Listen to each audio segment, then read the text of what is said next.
Hello everyone and welcome back to my YouTube channel. So today's topic is how to write a review article.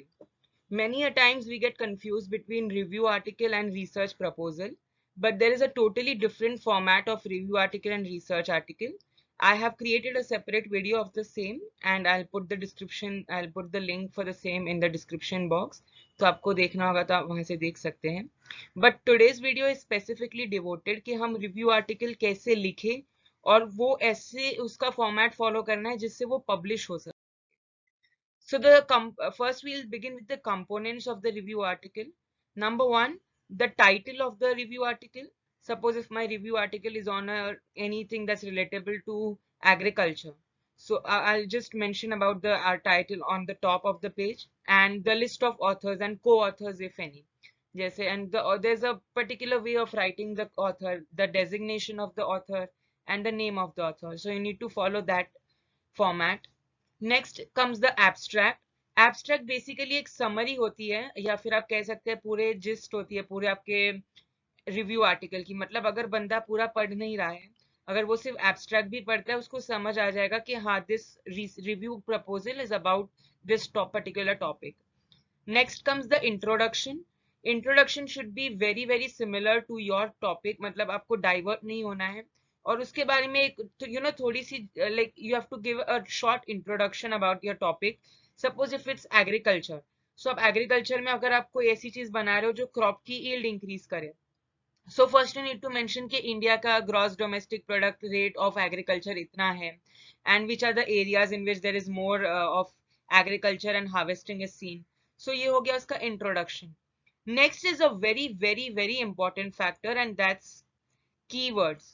Maintaining and writing about the keywords is very very essential क्योंकि keywords से ही आप की पूरी article का जो main जो words होते हैं वो you will come to know about it. मतलब whenever कोई भी इंसान जो पढ़ता है आपका रिव्यू, सो वो कीवर्ड्स पे पहले ध्यान देगा कि हाँ these are the keywords and what exactly are the main words in this entire article. Next comes the discussion and the methodology. सो इसमें आपको बेसिकली पूरा थियोरेटिकल फ्रेमवर्क समझाना होता है अपने पूरे रिव्यू आर्टिकल का. अगर आपने 6-7 अलग अलग रिव्यू आर्टिकल्स पढ़े हैं, सो आपको उन अलग अलग आर्टिकल्स के बारे में जानकारी देनी है दैट हाँ this was the discussion in this article, this was the methodology. और अगर आप कोई रिसर्च आर्टिकल्स के अलग अलग रिव्यू पढ़ रहे हैं तो उसका कॉम्बिनेशन लिख सकते हैं. ऑल्सो इफ यू वांट, अगर कोई कॉन्ट्राडिक्टरी आर्टिकल है, जैसे एक आर्टिकल में बता रहा है कि nitrogen will increase the yield but in the article it mentions that nitrogen will decrease the yield. So ये contradictory हो गया, तो आप इससे भी you can include in your article so that वो article और भी अच्छा हो जाए. Next comes the conclusion part. Conclusion में आपको बहुत अच्छे से conclude करना होता है because conclusion, abstract, keywords and bibliography, these are the main 4 concepts and the main 4 components जो कोई पूरा पढ़े या ना पढ़े मगर ये चारों चीजें तो जरूर पढ़ेंगे. तो please do focus on these while you're writing. And the next comes the references और bibliography. So references, अगर आपको references अलग अलग minimum I suggest ये आप 8 to 10 articles का references ले so that the reviewer would come to know how deep is your knowledge and how much have you researched and reviewed about the same. क्योंकि जितना आप ज्यादा लिटरेचर रिव्यू करते हैं उतनी ज्यादा आपका बेसिक्स भी स्ट्रांग होता है एंड आपका आर्टिकल को इतना ही बेनिफिट होता है. And all of these references should be genuine. मतलब ऐसे नहीं कि कोई भी अलग सा रेफरेंस कोई भी ऐसे लिखने के खातिर लिख दिया. You need to mention a genuine reference. Next जो है ये टॉपिक स्पेसिफिकली डिनोट करता है common mistakes that one makes while writing the review article. सब ये चीज आपको अवॉइड करनी है और आपको क्या क्या करना है तो इससे आपका आर्टिकल अच्छा हो सके, that you need to mention here. सबसे पहली जो चीज है use Times New Roman font. So using Times New Roman font it makes your article more professional. आप कोई भी एरियल भी यूज कर सकते हैं, गॉथिक भी, मगर times New Roman is the most preferred font type, font style whenever it comes on your article. Next is if there is a theoretical paragraph, try to convert it into bullets.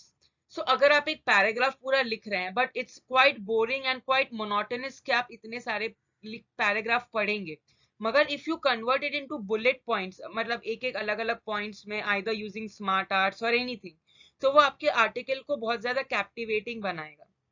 Next, clearly make headings and sub headings bold.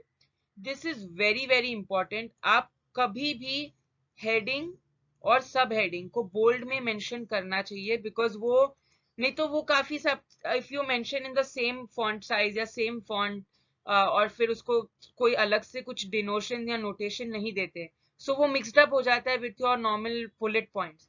But if you specifically make them bold, so it will give an entirely different view to your review article. And the font size must be more than that the size of the article. Obviously अगर आप heading कर रहे हैं तो अगर कोई चीज को सबसे अलग दिखाना है तो आपको obviously उसको bold में या फिर उसकी font size बढ़ानी चाहिए, so that वो सबसे अलग दिखे कि हाँ, this is different concept, this is a different topic. Next, after making the article, check on plagiarism. Plagiarism is basically अगर आप कहीं कोई आर्टिकल पूरा का पूरा कॉपी करके क्रोम से या एडोब रीडर से कहीं से भी उसको पूरा का पूरा डाल देते हैं अपने आर्टिकल में, तो वो कॉपी हो जाता है और ये पूरा कॉपीड जो है ये आर्टिकल तुरंत ही रिजेक्ट हो जाएगा आपका अगर आपने प्लैगियरिज्म किया होगा. So make sure that you do not perform any plagiarism. आप अगर चाहे तो उसको कॉपी पेस्ट करो, मगर उसके सेंटेंसेस को ना थोड़ा सा you need to reframe it. Whenever you go through reframe, वो आप if you there are many plagiarism checkers available online. Before submitting your review article, you have to, it's very essential कि आप plagiarism checkers में अपना article को डालकर देखें, and it should be less than 15% ideally. Next point जो है, sentences must not overlap or go beyond the left and right intent. Intent जो होता है बहुत important होता है. Whenever you're typing your review article in Microsoft Word, तो आपको उसमें ऊपर left scale and right intent दिखता है, तो आपका आर्टिकल के जो वर्ड्स है वो उसके बियॉन्ड नहीं जाने चाहिए. ये जो बहुत रेयर नोन फैक्ट है जो लोगों को नहीं पता है, but if you are a professional, you need to mention you need to constrain your data between the left and right intent. Next, refrain your sentences and rearrange them. I have already mentioned about this point कि हाँ, अगर आपने plagiarism किया भी है, अगर कहीं से उठाया भी है थोड़े points, just try to reframe it so that it doesn't look the original one, it looks the unique sentence or the paragraph, whatever it is. Next point states, always justify or align the entire article. अब जब आपने article लिख लिया है तो it looks very ugly कि हाँ भाई ये लेफ्ट साइड से स्टार्ट हो रहा है, वो राइट साइड से, अगर वो पर्टिकुलरली एक ही साइड से स्टार्ट होता है, so that makes it more organised और वो एंटायर आर्टिकल एक पर्टिकुलर मैनर फॉलो करता है. So it the next point states, when enter a space after full stop and after writing the reference number in the square bracket put a full stop. Many a times हम जब घाई में होते हैं हम punctuation पे इतना ज्यादा फोकस नहीं करते, but your entire article needs to be well punctuated. So अगर आप रेफरेंसेस को लिख रहे हैं, any reference, suppose McDonald's, okay, so अब मैकडोनल्ड्स रेफरेंस जो है मैंने लिख दिया, अब इसके रेफरेंस नंबर भी मैं लिख दूंगा कोई ना कोई. सपोज मैंने ये पेज नंबर, एक फॉर्मेट होता है, you will come to know about the format, मैंने उस पर भी एक वीडियो बनाया है, you can go and check out the video on my channel. Suppose इसका पेज नंबर 35 है, okay, and the edition is suppose 8th edition, okay. तो अब ये मेरा सपोज एक ब्रीफ रेफरेंस, एक काफी टेंटेटिव है, डू नॉट कंसिडर इट. तो अब ये जो स्क्वायर ब्रैकेट है, इसके बाद, ये स्क्वायर ब्रैकेट के बाद आपको बहुत एसेंशियल हो जाता है कि आप एक फुल स्टॉप यहां पर डालें, जैसे कि ये रहा. तो ये फुल स्टॉप जो है ये पंचुएशन पूरा आपका आर्टिकल को एक अगेन प्रोफेशनल लुक देता है, एंड इट्स वेरी एसेंशियल कि आप छोटे छोटे माइनर चीजों पे ध्यान दें. So please do look out on it. Next जो पॉइंट है वो कहता है, और मैंने एग्जाम्पल भी दिया अगर आपको चाहिए, so you can take this example. Best pharmacy tips and tricks has an Instagram page as well. So the next point states that if your article is related to the biological branches, then write the genus and the species name in the article, and the starting letter of the genus must be in the uppercase and rest everything in the lower case. इसका मतलब बहुत simple है, मतलब जो scientist होंगे या जो microbiologist, pharmacy या एनी मेडिकल प्रोफेशन पढ़ते होंगे, उन्हें पता होगा कि अलग अलग काइंड्स ऑफ बैक्टीरिया होते हैं। सपोज स्ट्रेप्टोकोकस, ये एक बैक्टीरिया है। अब स्ट्रेप्टोकोकस की बहुत ज्यादा अलग अलग स्पीसीज होती है, स्ट्रेप्टोकोकस न्यूमोनिया, स्ट्रेप्टोकोकस बहुत सारी होती है। सो अब आपको, अब स्ट्रेप्टोकोकस तो आपने टाइप कर दिया, राइट, बट स्ट्रेप्टोकोकस लिखने के बाद जो हो गई, ये मेन आपकी जीनस है। बट अब स्पीशीज लिखेंगे तो हमेशा पी, न्यूमोनिया का पी स्मॉल होना चाहिए। यू कैन सी कि यहाँ पे पी मैंने स्मॉल में लिखा है। कभी भी always remember, whenever your article is being reviewed, ये छोटी छोटी डिटेल्स हम रह जाती है, and then it might get rejected. You can see this example here as well. Escherichia coli एक बैक्टीरिया स्पीशीज है, बहुत कॉमन है। ई कैपिटल है जीनस का, और सी शॉर्ट है, और इसको आपको आइटैलिक्स में लिखना होता है whenever you are typing. अगर आप हैंड रिटन कोई रिव्यू आर्टिकल लिख रहे हैं, सो उसको आपको अंडरलाइन करना होगा, जैसे कि I show it to you. देखिए आइटैलिक्स में लिखा हुआ है because I have typed it. Now if it's an return format, तो बस इसको एक अंडरलाइन कर दीजिएगा, दैट्स इट। और आपका ये परफेक्शन आएगा if your article is related to microbiology. Now next page, ये जो पेज है इस पर मैंने सारे इमेजेस रखे हैं आपके रेफरेंसेस के लिए, जो हमने पॉइंट्स डिस्कस किए। This is the plagiarism checker. Plagiarism checker mainly आपको यहाँ पे दिखेगा कि अभी मैंने अपना आर्टिकल सपोज कोई एक यहाँ पे डाल के देखा था। सो यहाँ पे देखो प्लेगरिज्म 62% प्लेगरिज्म है, मतलब 62% कॉपीड है, 38% यूनिक है, और रिलेटेबल मीनिंग तो इतना कुछ उसका यूज नहीं है। अब आपको टू मेक इट यूनिक, आपको उसमें खुद ऑप्शन देगा कि रीअरेंज और रिफ्रेनिंग का, या तो फिर आप खुद एक अपने सेल्फ मैन्युअली उसे अरेंज रीफ्रेन करके you can again check it on the plagiarism checker. There are various plagiarism checkers available online. You can just go and check it out. Next जो है justify, मैंने बोला था कि whenever you write the after writing the article, ऐसे अच्छा नहीं लगता, अगली लगता है अगर कुछ लेफ्ट साइड से स्टार्ट हो रहा है या कुछ राइट साइड से। अगर वो एक यूनिफॉर्मली ऑर्गेनाइज्ड है, यहाँ पे जस्टिफाइड बटन दिखाया गया है। अगर आप वर्ड में टाइप कर रहे हैं तो just you have to go to the menu option, menu में आपको यहाँ पे दिख जाएगा जस्टिफाई, और आप बहुत सारे अलग अलग ओरिएंटेशंस होते हैं, मगर आपको जस्टिफाई ही ऑप्ट करना है। नेक्स्ट इज द इंटेंट, बहुत बहुत रेयर चीज जो ये लोग जानते हैं अबाउट इंटेंट। इंटेंट फॉलो करना है very essential. You can see your left intent and right intent, right. So left and right indent के बियॉन्ड डेटा नहीं होना चाहिए, इट शुड बी कॉन्स्ट्रिक्टेड। अब देख सकते हैं यहाँ पे, देखिए डेटा कितना ज्यादा बाहर जा रहा है लेफ्ट और राइट इंटेंट के। But if you go to see here, left indent के बिल्कुल अंदर है डेटा, यहाँ पे राइट इंटेंट के बिल्कुल अंदर है।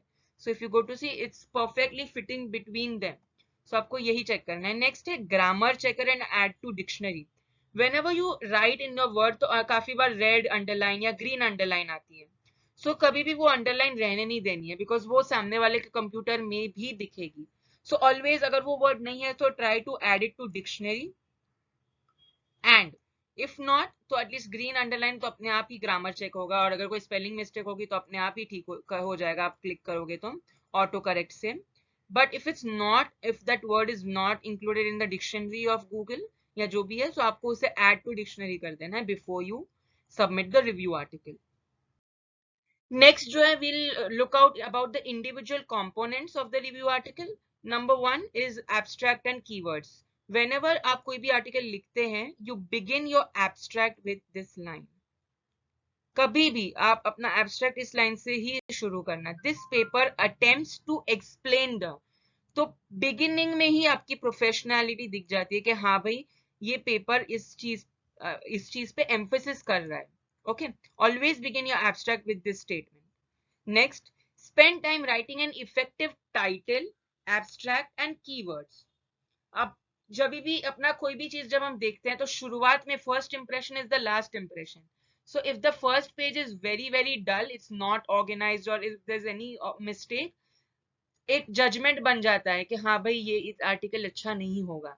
बट अगर आप बिगनिंग में एक इफेक्टिव यूनिक टाइटल ढूंढते हैं, एक यूनिक एब्स्ट्रैक्ट बनाते हैं, समरी एंड कीवर्ड्स लिखते हैं, सो वो एक अलग ही आपके पूरे आर्टिकल को एक अलग लुक देगा। Next, your title and abstract should be clear, मतलब इतना कॉम्प्लिकेटेड कुछ नहीं होना चाहिए, क्लियर टर्म्स में, कंसाइज होना चाहिए, एक्यूरेट होना चाहिए और इंफॉर्मेटिव। मतलब ऐसे नहीं कि कोई भी एब्स्ट्रैक्ट क्लियर तो है लेकिन उसका कोई मतलब ही नहीं है। यू नीड टू सी कि आपका एब्स्ट्रैक्ट का जो एब्स्ट्रैक्ट है या टाइटल है वो काफी इंफॉर्मेटिव हो एंड उससे पता चल जाए इंसान को, कि अंदाजा आ जाए कि हाँ this article is about this topic. और कीवर्ड्स लिखने की एक स्पेसिफिक फॉर्मेट है, I have written it in the presentation.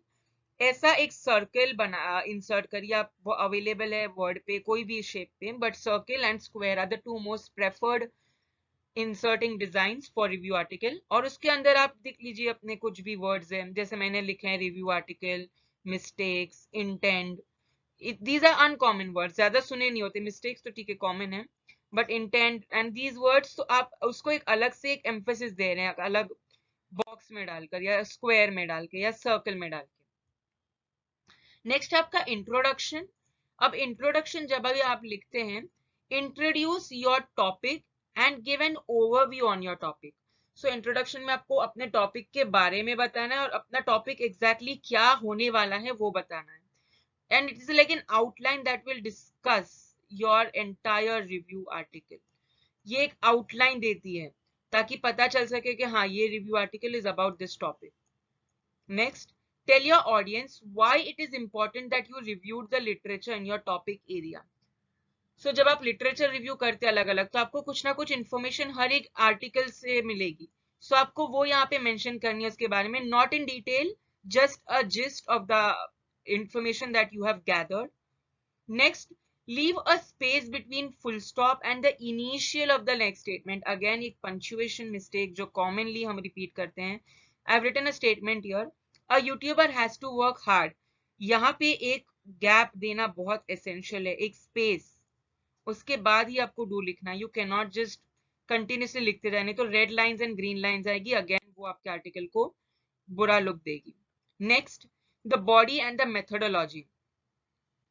So this is the again a very essential part जो review होता है, and उसमें can take different forms depending on your topic. मतलब अगर वो कोई structure है, कोई graphs है, या फिर any other smart arts और flow charts और figures, anything, so वो आपको यहाँ अलग अलग formats में आप लिख सकते हैं, body, methodological, पूरा आपके article का, and break it into different sections. अगर आप एक paragraph लिखेंगे तो again वो monotonous हो जाता है. So try to break it in different points and 3 different methodologies.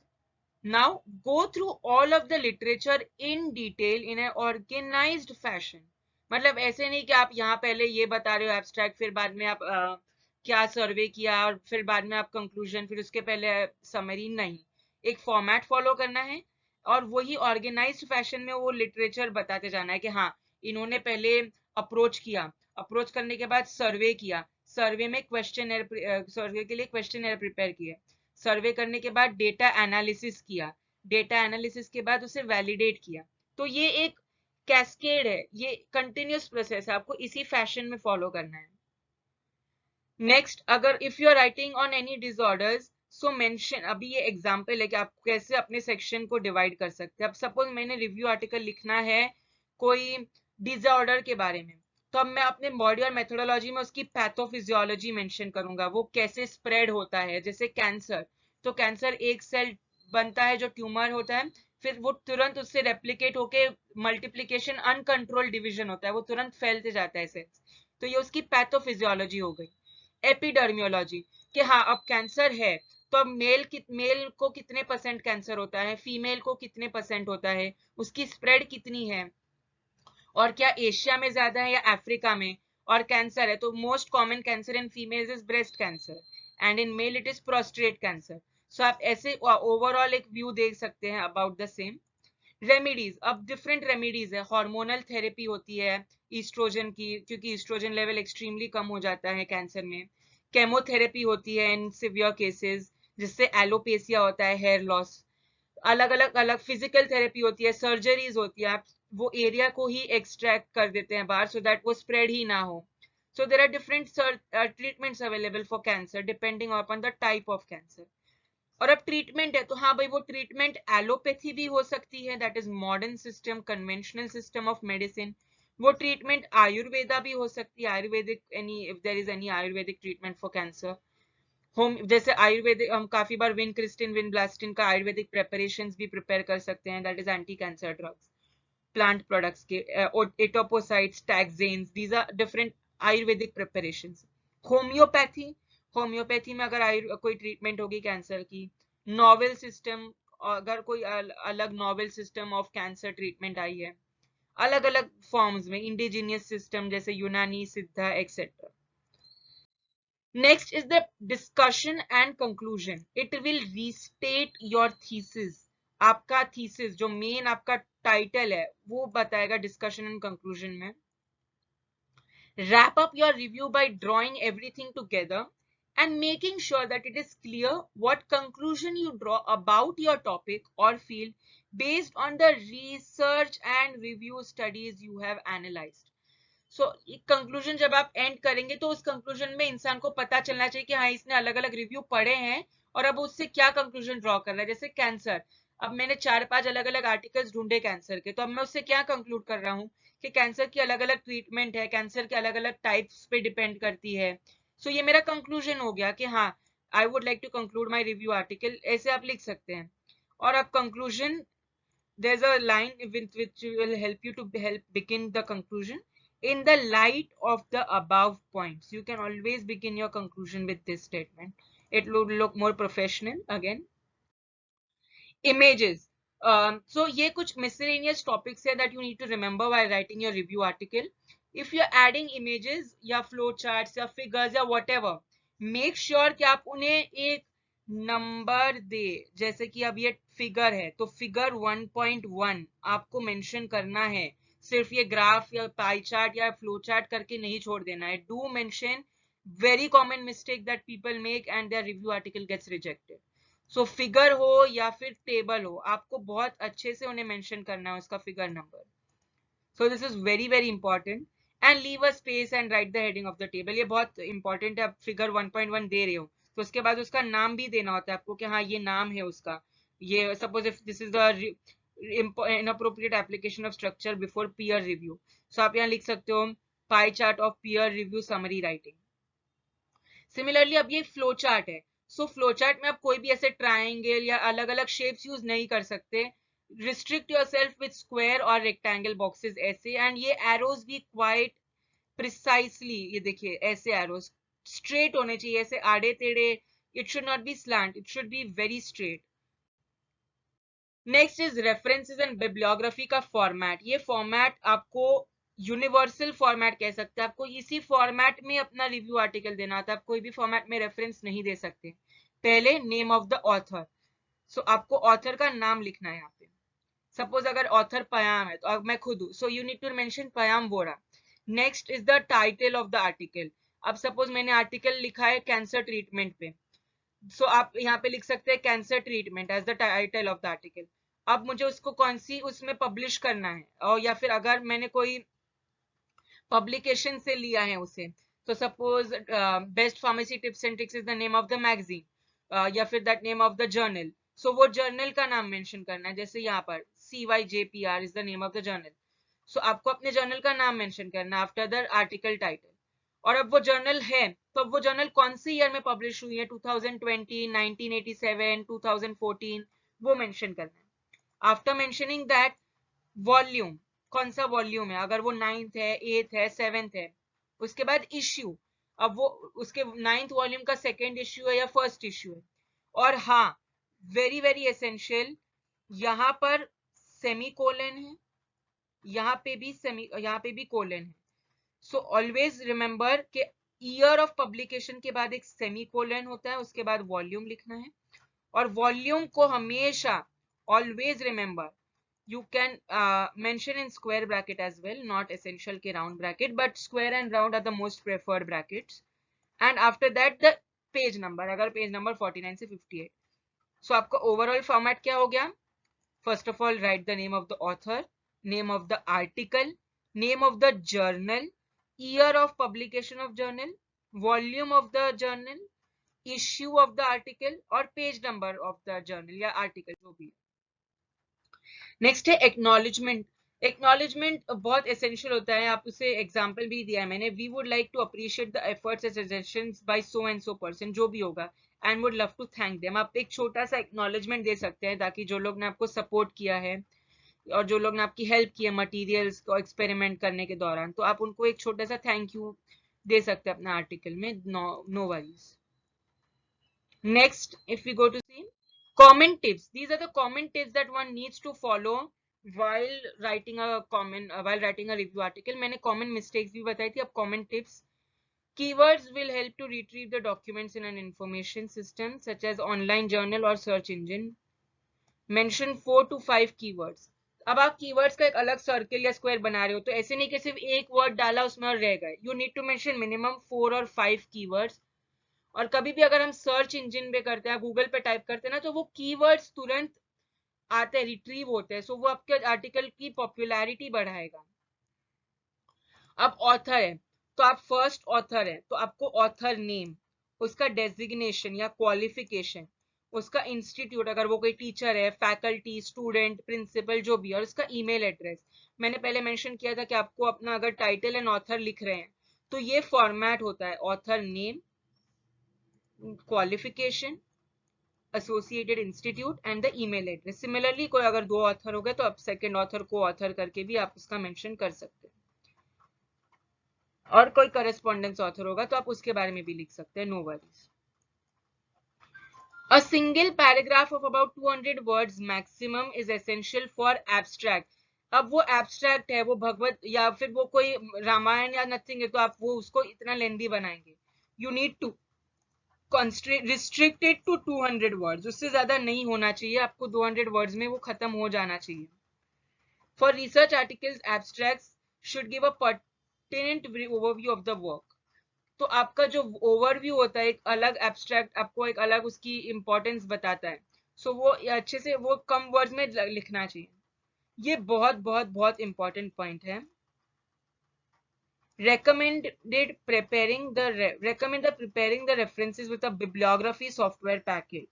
अब काफी बार आपको बिब्लियोग्राफी लिखनी होती है या रेफरेंस लिखना होता है, तो अलग अलग उसके लिए पैकेजेस भी अवेलेबल है online, software packages that you can use.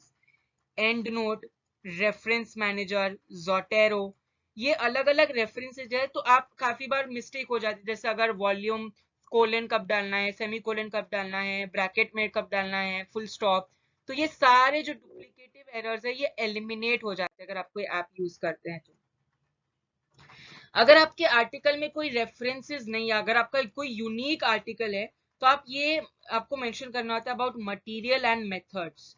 Material and methods describe about the sufficient details that allows others to replicate and build on the published results. Please note that the publication of your manuscript implicates that you must make all the material. अगर कोई computer का coding है, कोई अगर data है, anything, सो वो publication के protocols associated with the publication available to the readers.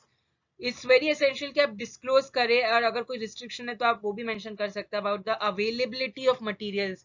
Suppose अब मैं कैंसर ट्रीटमेंट पे काम कर रहा हूँ, सब मैंने अलग अलग उसके लिए ट्रीटमेंट ड्रग्स लिए हैं, जैसे विनक्रिस्टिन, विनब्लास्टिन और other anti cancer drugs, cyclophosphamide, क्लोराम्बियोसिल.